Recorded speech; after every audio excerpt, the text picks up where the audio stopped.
तर तिकडे वर्ध्यात देखील शिक्षकांनी शाळा बंद आंदोलन केले। आंदोलनात अनेक शिक्षक सहभागी झाल्याचं पाहायला मिळालं। गोरगरिबांच्या मुलांसाठी शाळा टिकल्या पाहिजेत अशी मागणी शिक्षकांनी केली। राज्य शासनाच्या संच मान्यता, टीईटी, जुनी पेन्शन, शाळेतील अशैक्षणिक कामे, मुख्याध्यापक आणि खासगी अनुदानित शाळांमधील शिक्षकेतर पदांची रिक्तता आणि खासगी शाळांना वेतनावर अनुदान न देणे या मुद्द्याच्या संबंधाने राज्य शासनाचे अक्षम्य दुर्लक्ष होत आहे।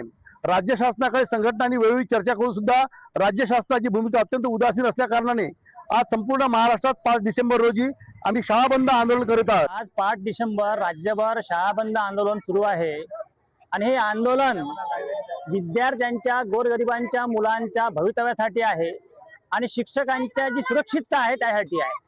आणि म्हणून राज्यभर गोरगरिबांचे मुलं शिकले पाहिजे आणि शिक्षकांच्या नोकऱ्या सुरक्षित राहिल्या पाहिजे याकरता राज्यभर शाळा बंद आंदोलन घेतलेलं आहे। त्यामध्ये वर्धा जिल्ह्यातील सर्व शाळा बंद आहे। लोकशाही मराठी ऐका, पहा, जागरूक रहा।